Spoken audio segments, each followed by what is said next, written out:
Hi, I'm Kate. I'm 16 and I'm an addict. For about 5 years now, I've been addicted to stalking. You may think this sounds kind of extreme. I'm sure you're sitting there thinking, what more can any sane person do to stalk someone than look at their snap maps? But I can tell you, if you want to be a successful stalker, you need to do the following. Literally, like when I followed two boys home.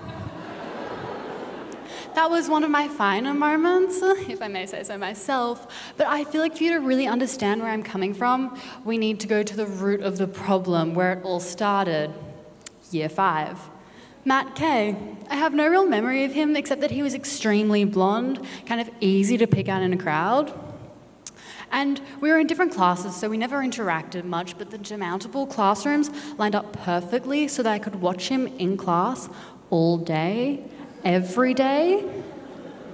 And I started to notice some things about Matt K. Notably that he wasn't like other boys. He used blue pen, only blue pen. I was in love. So naturally, I refused to kind of interact with him at all until the final day of year 6 when they give you those little bears that you get all your friends to sign. So I eagerly go up to him and I go, oh my God, hi, will you sign my bear with this blue pen I got for you?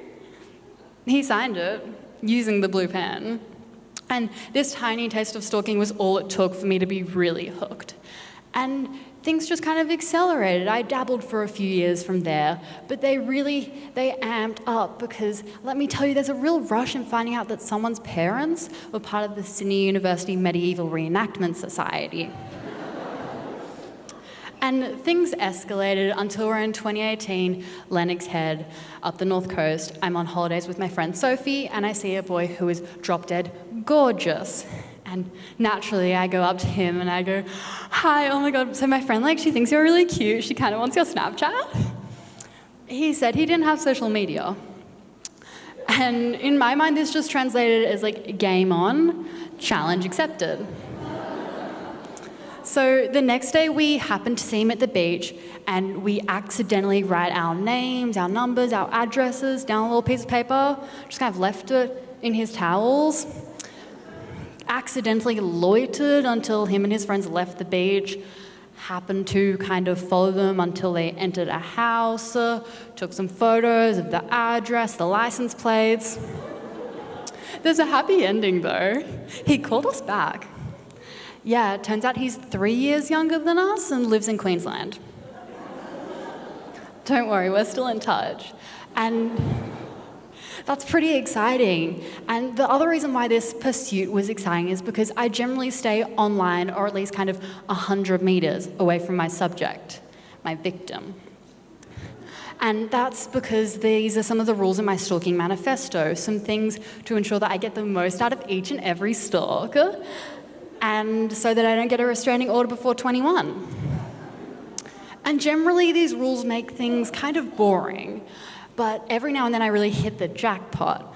Like the time my friend asked me to Google the friend of her boyfriend because he had a nice house, so I put his last name into Google, and up comes the Forbes 50 richest men in Australia list. He was the close descendant of Spanish investment banking royalty.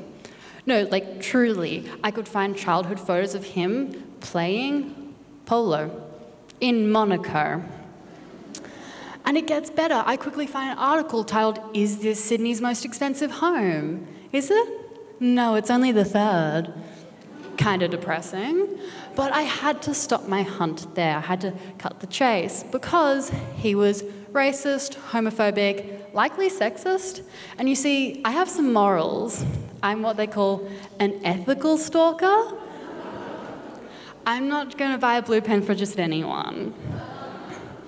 And by this point, I'm sure you're thinking, why would you ever want to stop? Why would you want to be clean, Sounds like you were living the life. And I was. I was so skilled I could follow myself home and still stay 100 meters away.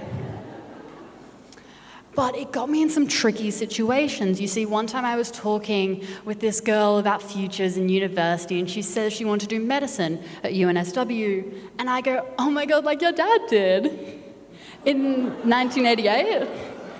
graduated with first class honours, right? Yeah, she looked at me kind of strangely. I just go, don't worry, I'm psychic. I see you getting a good ATAR next year. One time I was also invited to a party, and the boy hosting starts to give me the address. I go, don't worry, I've got it from a friend. He's like, what? Oh, my good friend, our good friend, yeah. That was my friend, realestate.com. But I'm proud to say we've got some exciting news. I am clean because I have a boyfriend. Yeah, he's really great. And he kind of looks like Matt Kay, slightly taller, slightly less blonde. So he uses black pens, so different sort of stitch. But I've been seeing him now for 8 months. Yeah, he's known me for 2 months. Thank you, everyone. You've been great.